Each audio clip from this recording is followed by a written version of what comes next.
Hello, everyone, and welcome. My name is Martin Andrews, and you are here today for Making Time for Elementary Social Studies.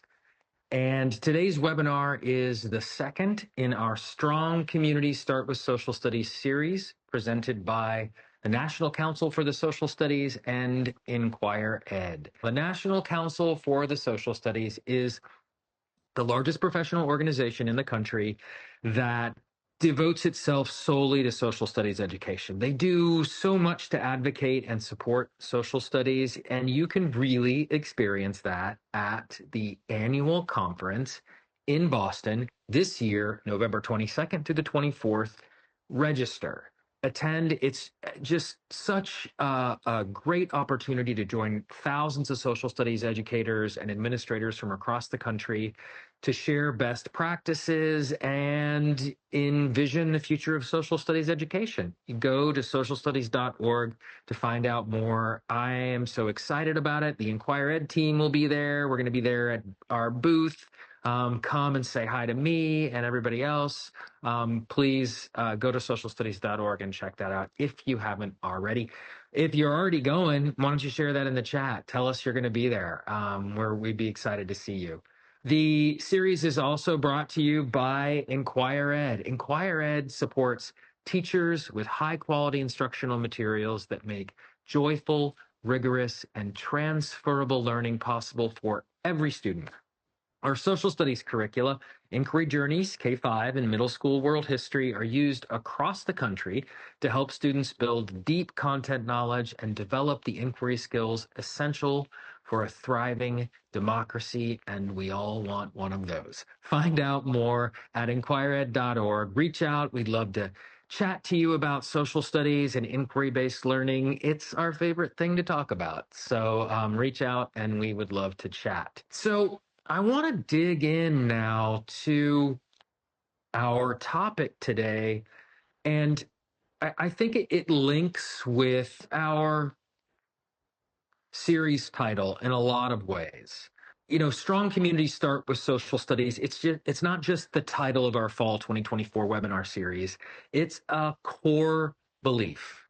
And as teachers, instructional leaders, and advocates for social studies, we know that strong communities are built on the foundation of what happens in a social studies education.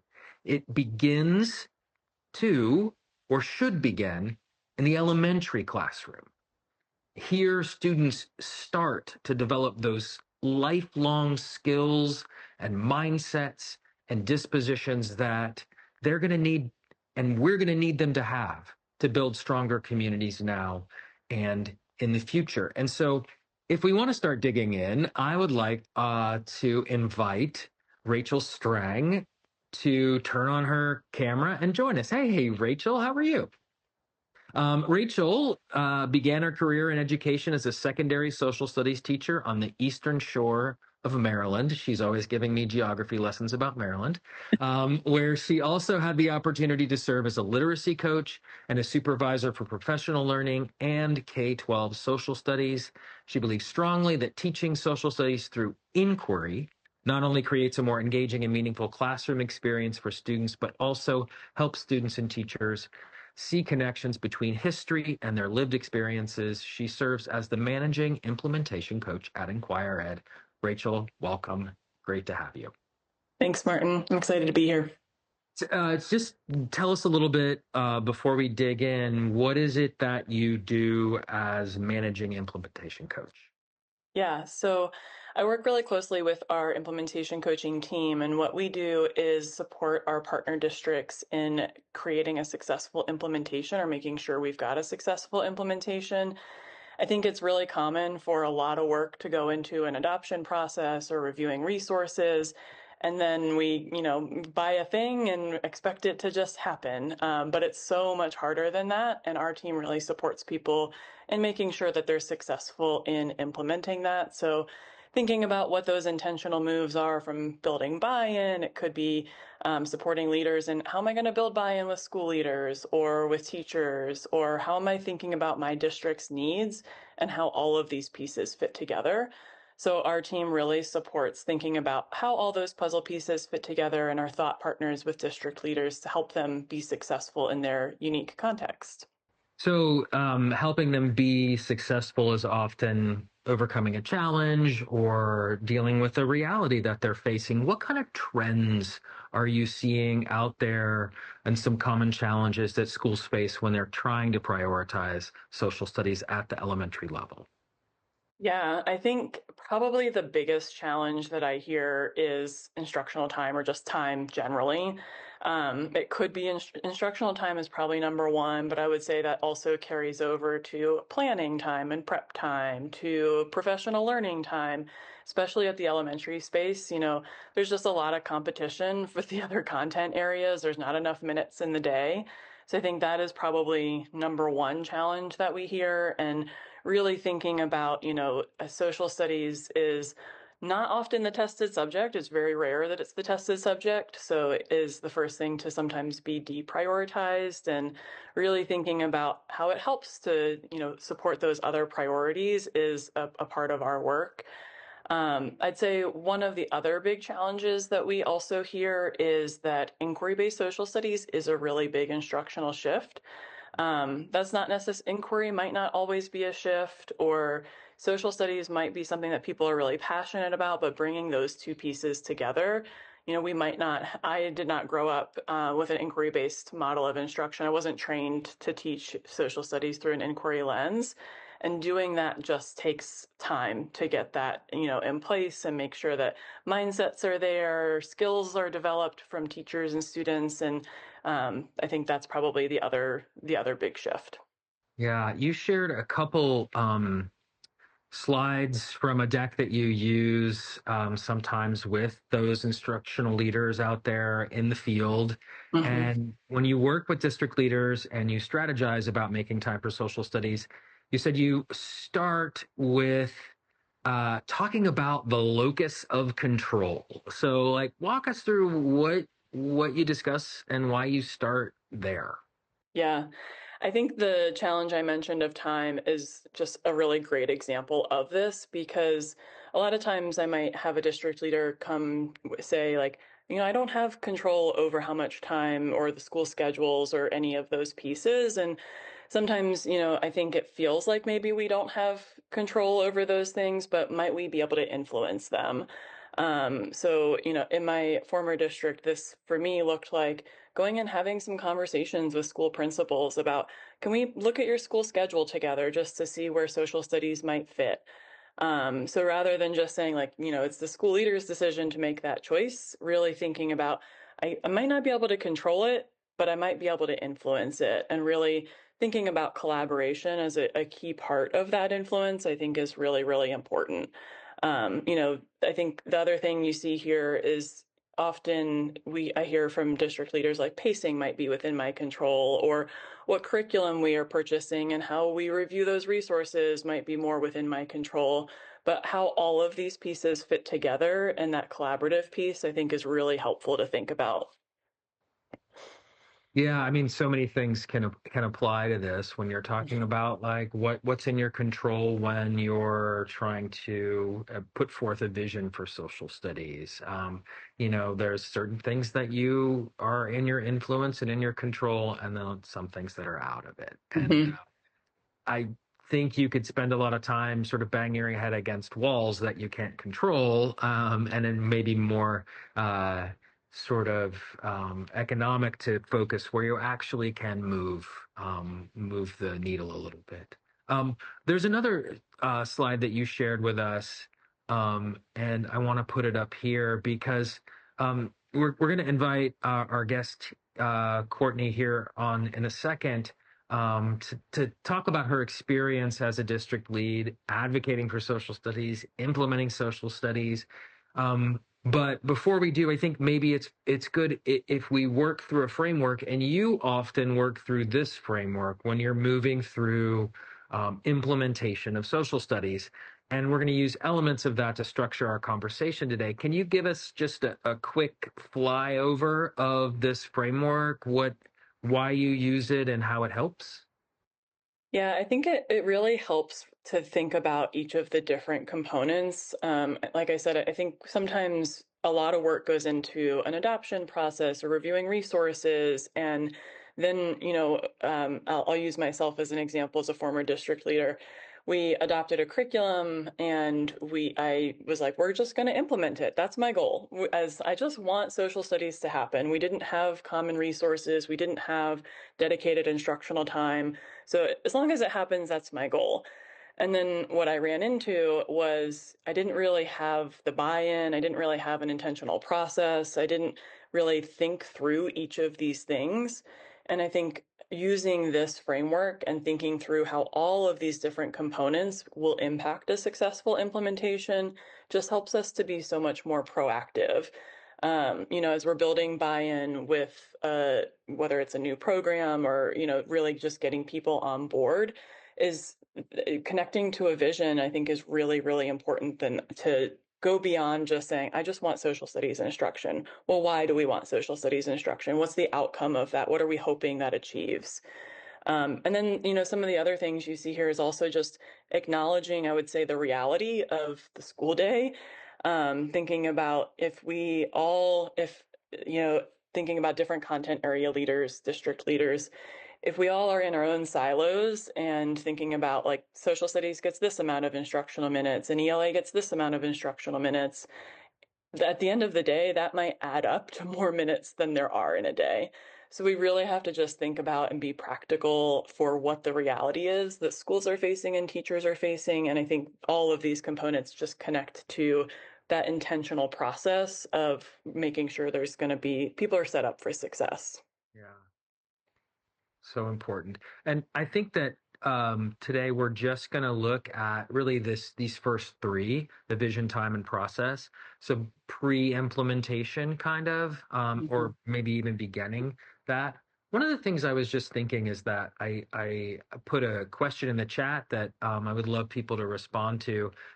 For those of you who are at the elementary level, either as a teacher or a district leader, how much instructional time does your school or district set aside for elementary social studies? And what I thought also is that we have so many people in on these webinars that come from the range of K-12. And I wonder, when we're thinking about elementary social studies, I was a high school and a middle school social studies teacher. I didn't think of elementary social studies, obviously, but I think there's a lot that can be done from a social studies community at a school or district, at even a high school level, to advocate for elementary social studies. So I think there's a way that, like, if you can lend your voice to these discussions, and if you're an elementary teacher or an instructional leader that's looking for support, there are, I'm sure, social studies teachers at the middle school and high school level that would say, please, more social studies at the elementary level. So I think that it's something that it can be a common cause for all of us, even though we're not an elementary teacher or an elementary curriculum director. And people are starting to answer 30 minutes daily, K3, 40 minutes, grade 4 and 5. That sounds like actually a lot of time comparatively. So we'll start to look through these. And I know time is that big factor for everybody. Um, I want to talk about vision and time and process, but Rachel, I want to bring on our other panelist, and you've worked with Courtney. Courtney Laird is the elementary ELA and social studies content specialist in Washington County Public Schools.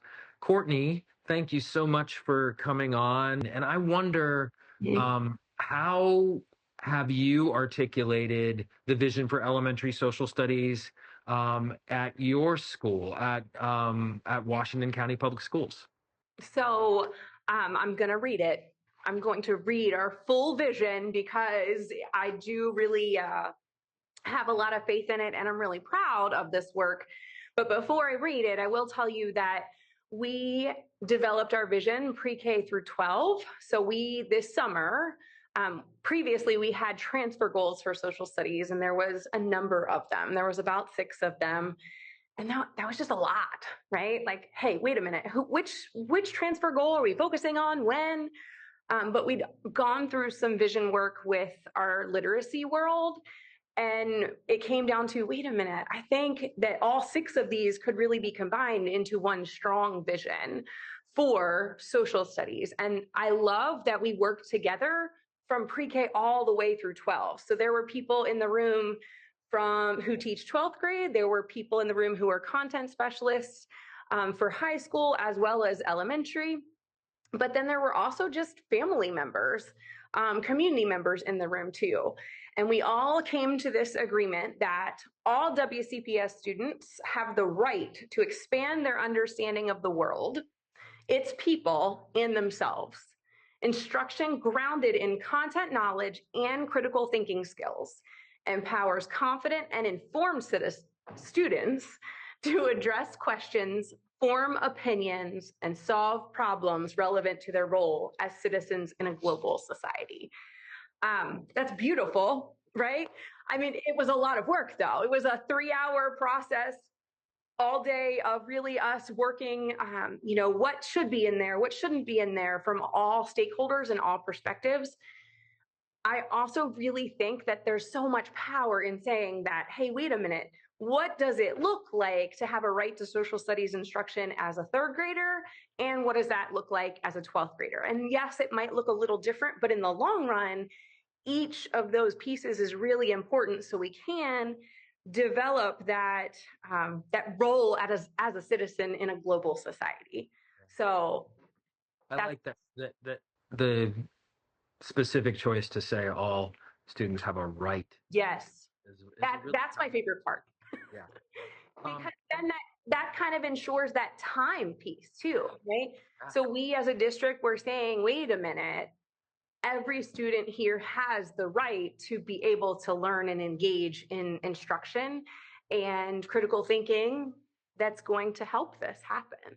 That's great. And we had a request, Daniel, to put that in the chat. If you want to do that, Daniel, I will also share that in the blog post. But Yep. I think that serving as a model for a vision is a great one. Rachel, anything follow up on that strength of that vision? Yeah, I think something that I love about that is when we think about those conditions or the framework for success, having the vision first is what everything else tracks back to that. Yep. Sometimes you hear or see a vision and it's like, check, we've done it. We've got the vision, it's on paper, and that's all it is. But when you have a vision that is so powerfully built like that and everything tracks back to that vision, I think it's just so much more meaningful. I've also seen some partner districts maybe not having a social studies specific vision, but having the district vision and seeing where does social studies fit within that vision. So there's lots of different ways I think you can think about vision, and it's really all about just, again, making that case and where does social studies support that vision and why are we doing what we do. Yeah. So that's a really great point there, and I wonder, Courtney, is there a way in which I know one way to advocate for the social studies is to link it to other priorities and outcomes, and I wonder if you have also tried to do that work where you're really advocating and saying, no, it's essential because we've already established that these goals and priorities are essential. I think I can answer that in a couple of different ways. So the cool thing is, like Rachel said, you can just create a vision and check it off. The nice part about the way we really revised that vision this summer is that we had some pieces in place, but we didn't have something that was a renewed, revised approach, right? Like now that we have all inquiry based from pre-K all the way through 12, right? Now that we're all in alignment here, let's take what we had and let's revise it. I think in order to get the most bang for our buck, in all of these avenues, we have to figure out like an asset-based approach for social studies. So I am really lucky that I have a dual role. My role is English language arts and social studies. So I'm trying to do anything I can to find every connection between literacy and social studies. But you know what? We are building literacy every day in social studies. So it's how do I show that? How do we make that apparent to students, to teachers, to community members, you name it. So that authentic connection is kind of just beautiful, that that's what my role is. But then the other piece is thinking about that asset-based approach. I know we've got science, we've got math, in addition to literacy and social studies. So I can choose, and we can all choose to like fight and hold on to our times, or we can figure out a way to collaborate and really come together.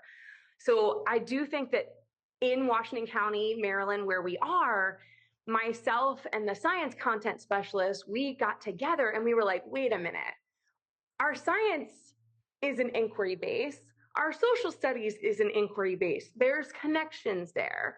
The other thing we really started to do is see how a lot of our Maryland standards in science and in social studies either complemented each other or sometimes even led into other pieces. So we created a storyline, so to speak.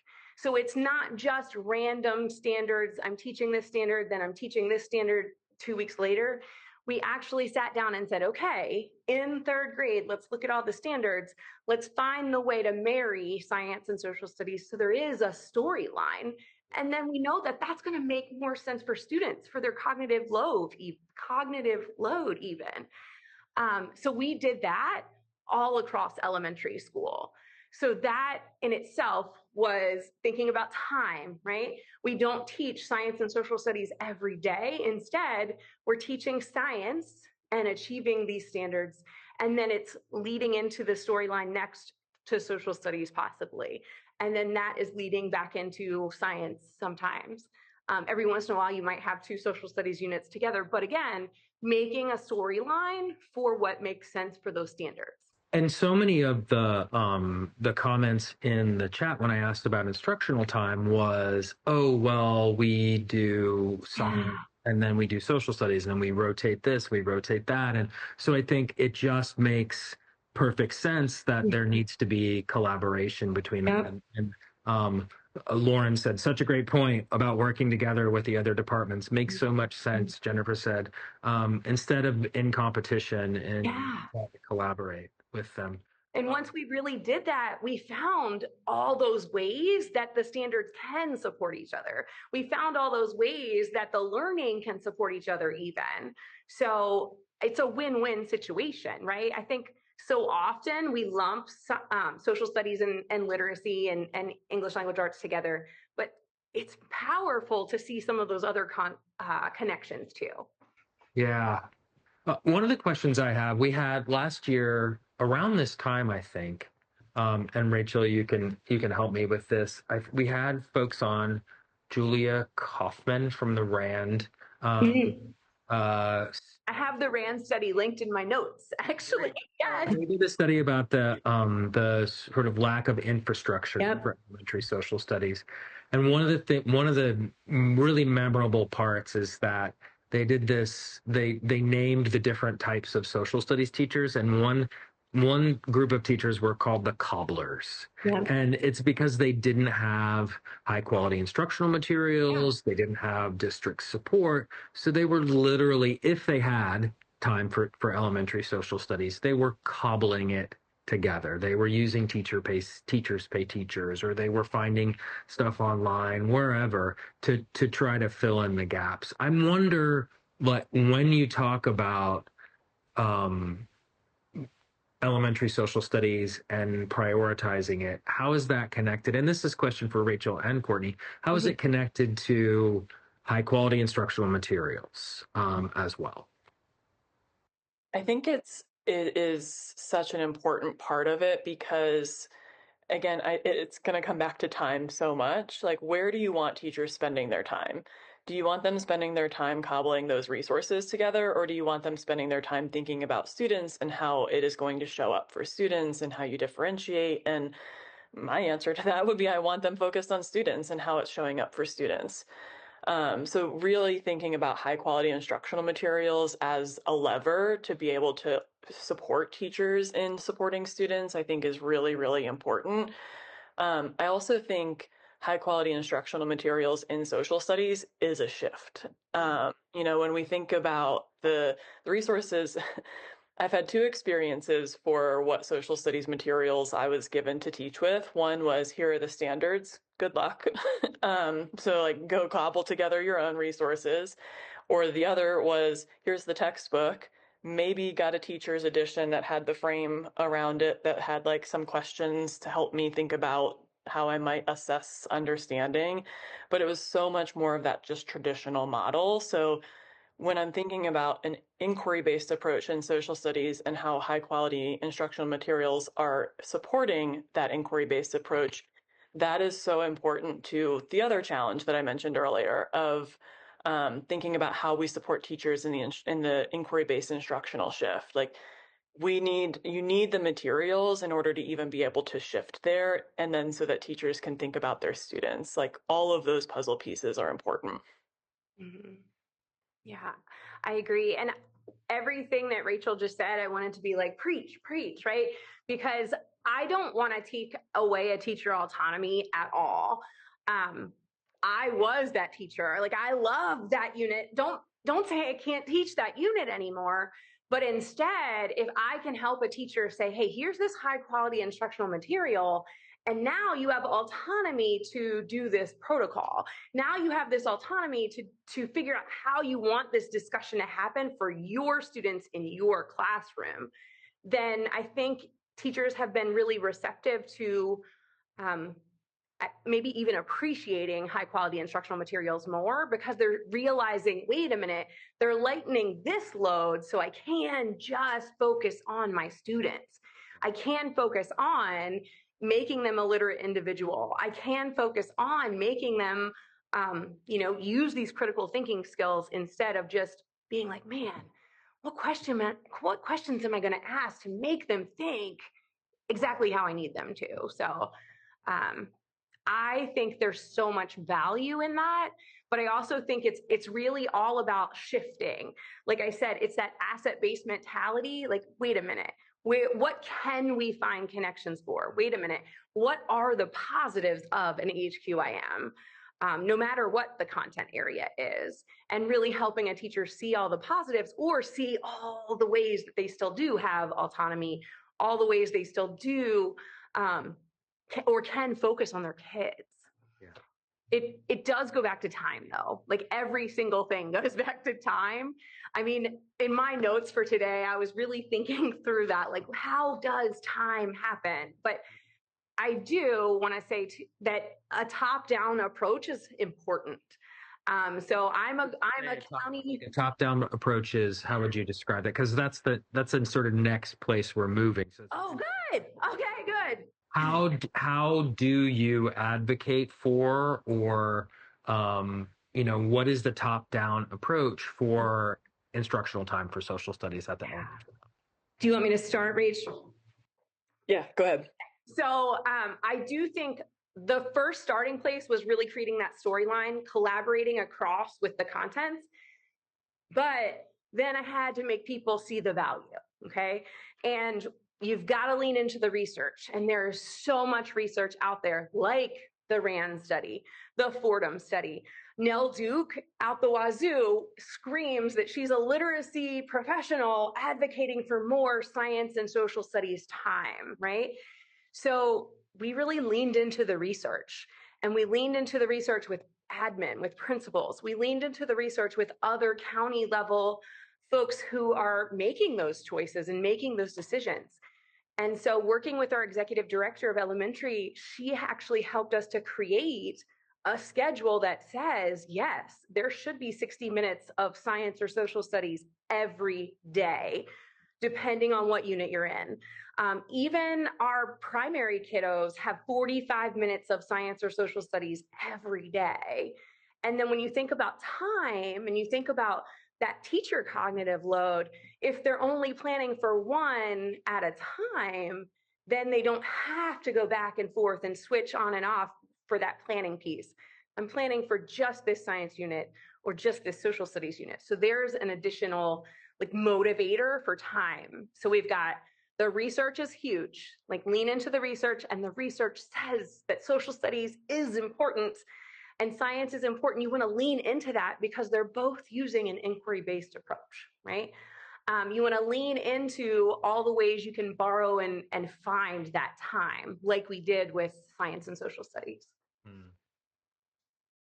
Web study is really great. I'd shared it in the link. Awesome. There were more studies like that were out Yes. there that just say an increase 30 minutes in social studies per day Yep. is improving ELA scores. Yep. And additional 30 minutes of ELA is not, because the ELA is like tapped out, and it's the social studies that builds that background knowledge and all of those things that students need. And that actually the benefits are the most for girls and for students from lower income and non-English speaking homes when you add social studies. The other piece to some of that research, Martin, is that I think oftentimes in the social studies world, we might want to like push against English language arts or push against literacy, but actually the science of reading says that we have to have background knowledge to comprehend, right? So that right there merits and elevates the importance of social studies. It elevates the importance of learning all about ways things have happened in history so that we can prevent them from happening again or help them to happen in those ways again. You know, that's another really important piece to lean into for research. Sorry. I was just gonna say, I'm gonna use an inquiry response here. It's yes and. I think the top-down approach is important. And Courtney, I think when you were talking about your vision, one of the other things that I heard was you didn't just like that wasn't a vision where you had just district level leadership creating that vision. It was people from all levels, all contributing. So I think the top-down approach for maybe like I don't love using this word in this context, but it's the one that's coming to mind of accountability. Like, yes, that part. And how are we building the buy-in with all of those other people? So really thinking about like school leaders or teachers or all, like how are we building that buy-in and what is the thing that's really bringing them on board, I think is important.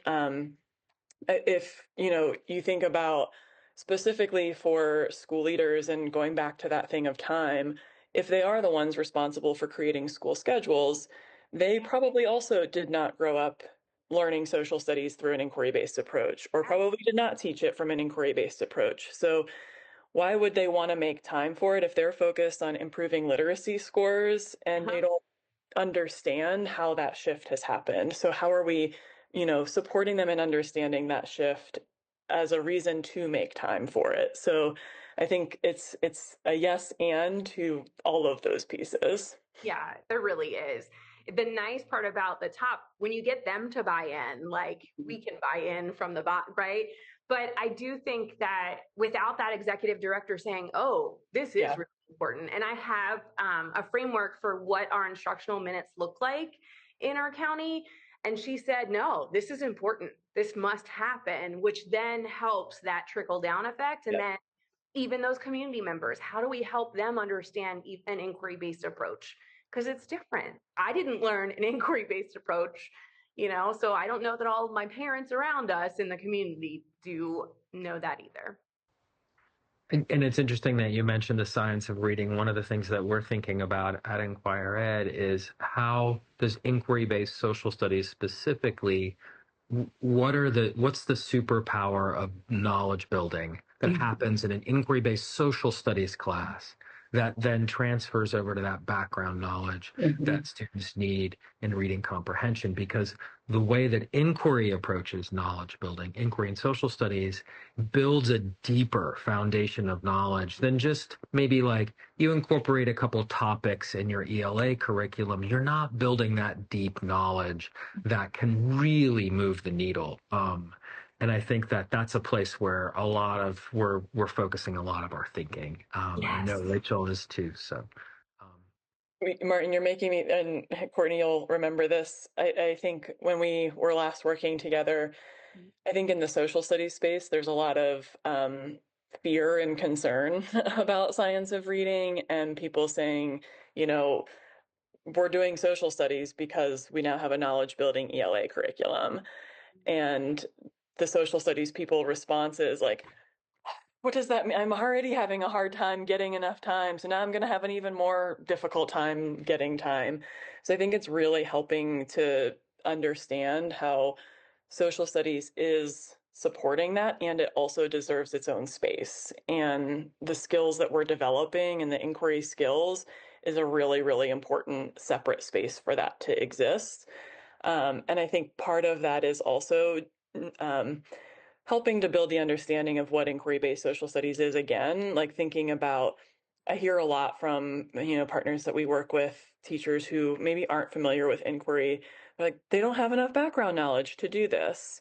And when I hear that, it makes me immediately think, well, we're still shifting to an inquiry-based approach because they're building the background knowledge through inquiry. Inquiry is not the end result, it is the process for learning. So that's how they're building that background knowledge. So again, goes back to that other challenge I mentioned of inquiry-based social studies is just often a shift. They don't have to know all of the answers before they can engage in inquiry. Inquiry is the process.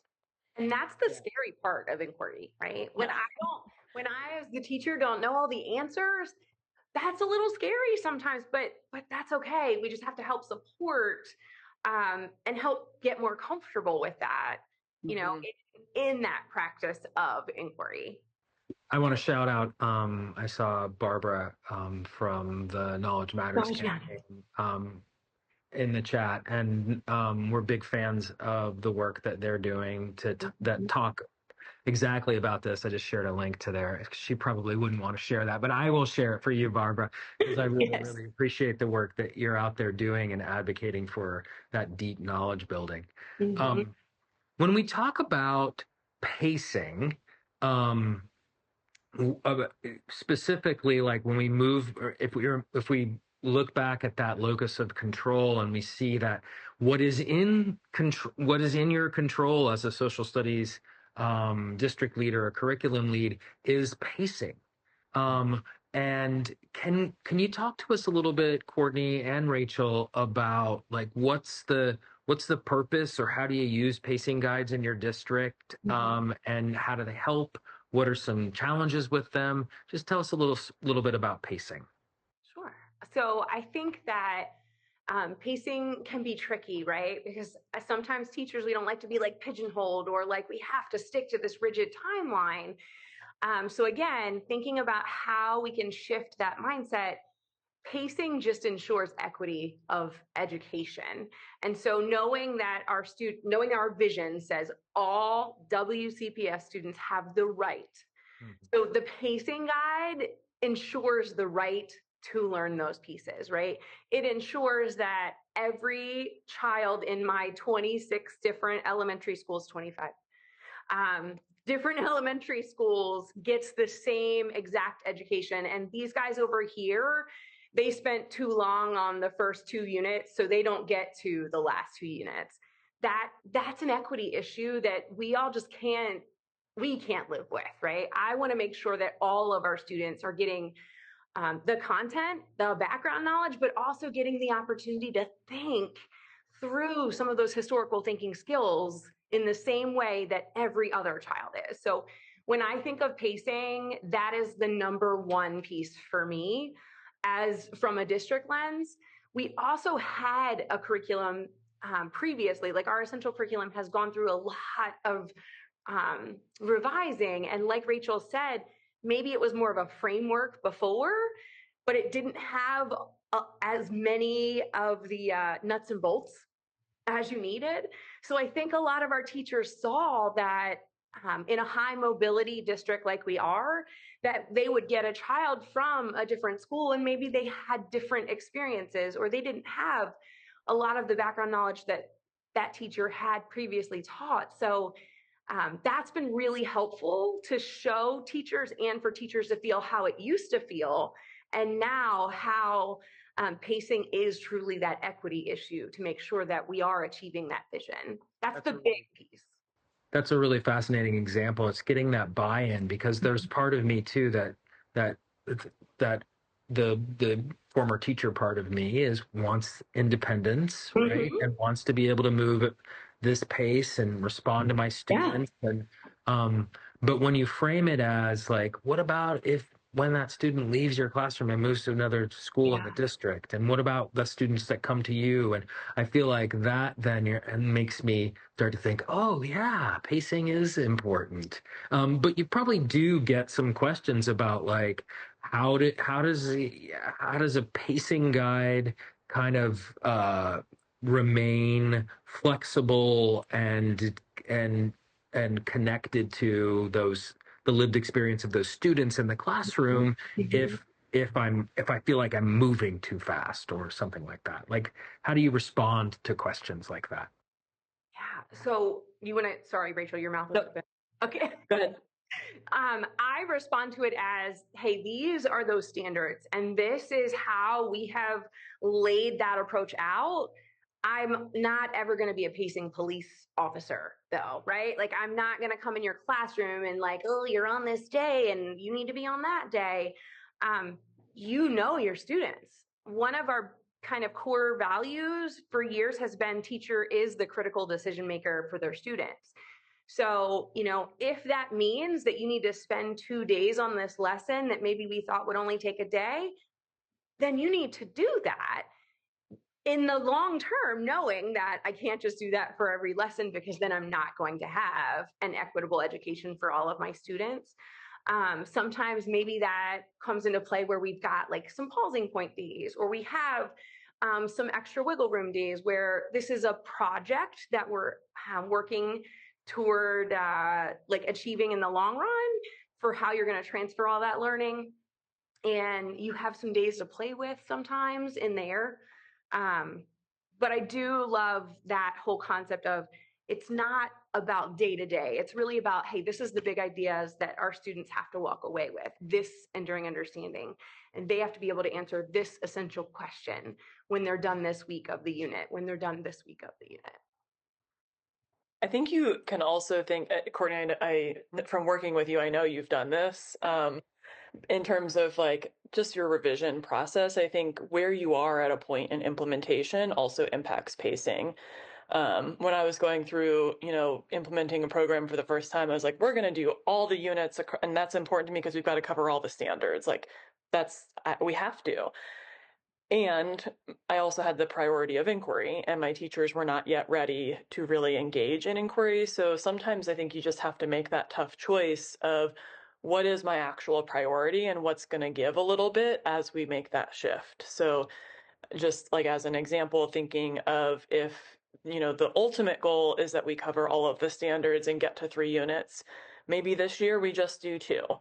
And thinking about how that changes as you're making that shift as a way to support teachers, so that we're not setting unrealistic expectations. If we're saying you must do all of the things, and it could lead to people shutting down and then that resistance. So again, another way to build buy-in and thinking about that intentional process to do all of those things. Exactly. It also provides a focus. I'm just reminded, of course, of the necessity of a high quality instructional material again, because if you're going to do pacing, like you can't do pacing with cobbled together resources. Yeah. But the idea too that like I think there's something about interrogating your practice too and say, oh, in inquiry, often we encounter something and we do a layer of knowledge and understanding about it. But it's not the full layer, because over time that's going to build and build and build. And I know, Rachel, sometimes you're working with teachers or instructional coaches that are trying to get their teachers to say, listen, I don't have to pre-teach. I don't have to teach everything at this moment. Trust the inquiry process. It's going to, be 3, 4, 5 weeks. And by the end, they're going to have this deep understanding, but you can't teach everything at once. Yeah. I think vocabulary is a great example of that. There's some really complex vocabulary terms in inquiry journeys. And when you look at them at face value at surface level, you're like, I can't imagine a first grader using some of these words. I think my favorite story is working with one of my partners where she shared a story about she was one who said that, and by the end of the year she was like, I don't know, I think at recess or at lunch or something, and she heard students using those words, and I was like, what a great authentic assessment of their understanding of that vocabulary. It's not about did they define the word. It was they were like, they learned the word, they repeated that word in across a sequence of lessons, they were using it in many different ways, and internalized it so much that they were using it in conversation. So I think it is just a great example of how that happens over time. It's not about the first time I introduce that word, they have a concrete understanding of what it means. There's lots of different ways that we're going to interact with that over the course of an inquiry. Yeah. I think it's exposure. Like some of the words that come to mind is exposure, right? So we're exposing students to these words or these ideas over and over and over again. Whereas so often, I think as educators, we are focused on mastery. And we don't have to master like remembering this historical fact, right? We might have to master my skills to read and decode words with long vowels, but even that, I need repeated exposures to all of those things. So, but yeah, the mastery piece we get stuck on, right? We're like, oh, but they don't. It's okay. It's okay. Yeah. We'll get there. Time is on your side in that way. Like, give it time. Tell us a little bit, Courtney, about what social studies looked like before the transition, and where do you hope it's heading now?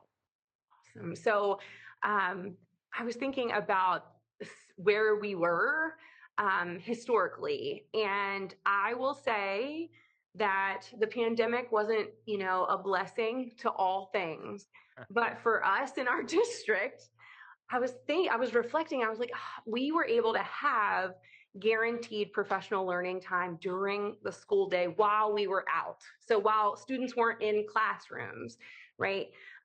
So because of that, it allowed me to spread and to model inquiry-based approaches. So, but prior to that, it was recall. It was, we're going to read about this, and then we're going to answer some recall questions about it.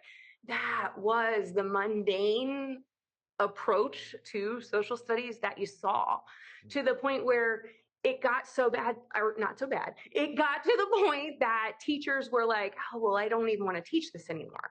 Okay, well, what if we tried it a different way? Let's actually work through an inquiry-based approach instead. But yeah, lots of just mastery, right? Maybe some memorizing, maybe some recall.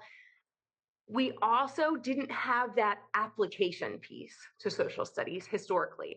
We learned something and maybe we regurgitated the information, but we didn't truly apply the learning. Whereas now we really work for students to have some type of application and action. And I know you do that with all of your inquirED work as well, Rachel. If you're not doing something with the social studies, then why are we doing it? Yeah. I think one of my favorite, I am a social studies person at heart. My background is in social studies, and I didn't like social studies when I was in the K-12 space as a student. Like, it just was really dry and really boring. But when I saw how it connects to the world around me, like, everywhere you look, you see social studies when you make those connections. And that's what I want for students. I want them to be able to see why social studies matters. The theme of this series, social studies build strong communities, like, that is so important. Like, it is necessary for that, and helping people to see that if we just read about a historical event and answer some questions about it, but we don't look at the pattern or the trend or how that might impact us today, we're missing a huge critical part of why social studies is important. So whenever I hear about like people talk about the shift from having more of that traditional approach to social studies. I really do think it's about, why does social studies matter now? Like, that's why inquiry is so important to me. And I can't speak enough. It was in my bio at the beginning, Martin. Like, social studies through an inquiry lens is so, so important. Yeah. We had a few questions in the chat that came up. One of the things, one question from Nicole was, I'll ask to you, Courtney. A lot of times, an equity issue is when students are pulled from social studies classes, right? Because they're the things that you can take them out of. Yeah, but not. No, because that's tier 1 instruction. We should not do that either. Yeah. So But tell us a time little is, bit about maybe how. yeah, time is precious, right? So we have worked to have a supplemental block for both literacy. It's a 30-minute block in every single schedule in our county. Now, this is not easy. It was not easy work, but we have a supplemental block for both literacy and for math, and those are sacred. So just like social studies and science is sacred, we do not pull out of tier 1 instruction. If there's pull out, it's then happening during that supplemental block for literacy or for math. And it's taken a lot of work, a lot of eyes being on schedules, water falling when those supplemental blocks kind of can happen. But that has been a game changer because we all believed of the power of tier 1 instruction. And those students who are leaving for special education services or for any other services, it's an equity issue for sure that they might miss that. But let's face it, like, they don't want to miss science and social studies. So that has been a game changer, that supplemental instruction block. Great. Yeah, I think that's a really great, like, concrete example of a creative solution. Yep. I think that's another, I go back to that locus of control. Like, a response could have been, they have to receive those services. That's outside of my control. But getting those people in the room to talk about, this is our challenge, how are we collaboratively going to solve it? That might look different in different districts, but it's still a challenge that we have to solve. And thinking about the creative solution, I think, is a great example of that. And you can do that with any of these issues, right? Like, that is what we've literally done. But it takes that person who's going to say, wait a minute, let's find the bridge over this barrier. But it's just being willing to have that conversation, being willing to problem solve through it. Yeah, I have a question that came up in the Q&A, and it sort of harkens back to something I talked about a little bit earlier. What role do you think practicing middle and high school social studies teachers can play in getting the word out, advocating for elementary social studies education? Oh, you have a wish list, don't you, Courtney? Yeah. I do, but I also want to give a huge shout out to my middle and high school counterparts and teammates, because we are a cohesive team. If I wasn't learning all about the skills that my 6th, 7th, and 8th graders were going to need on our state test, if I wasn't aware of those, then I'm all of my instructions for naught, right? If I wasn't having those conversations with my high school social studies specialist, then again, why am I doing this, right? Like, what is the big picture here I need to be aware of? So really, the best thing I could say is collaboration and conversation. You know, what are those skills that you need in middle school? Tell them, tell your elementary people, tell your teachers in elementary, because they'll do it. They'll definitely do it. They just need to know. And I think just being open and just having those conversations is really, really powerful. Yeah. Rachel, anything you would add to that? Yeah, I think it's knowing the structures and systems in every district are so different. So it's finding out where you're going to get that biggest impact. So in Courtney's position, she's a ELA and social studies person. So you've got that natural fit where that's going to make sense. some districts might have a K-12 social studies person, some might have K-8 social studies only, and ELA is separate. So it's really thinking about who are you starting that conversation with? How do you move that way? And that's just going to look different depending on the structure and systems within the district. I do think having some, depending on your role in that influence, I think is also another part. Sometimes it's having conversations with elementary teachers, if you're a teacher, or coaches who might be supporting multiple grade levels, principals. So I totally agree. It's really starting those conversations. And then I think where those conversations end is what informs next steps. Like you learn so much once you start the conversation that then you're like, okay, I can now go do this and talk to this other person. And it's just continuing to turn that wheel in order to make that happen. Yeah.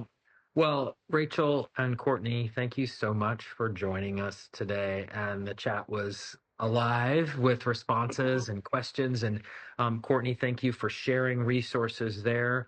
I will double share them in the and even more in the blog post that follows this up. Yeah, I mean, I really appreciate it. It's great to hear from you, Courtney, of what's happening and what could happen in a district. We'll keep having these conversations so we can keep making them happen, right? Yeah, and Rachel, good as always to have you on and give us your perspective as well. So thank you both. Thanks, Martin. Thank All you right, so take much, care. Martin. Thank you all so much.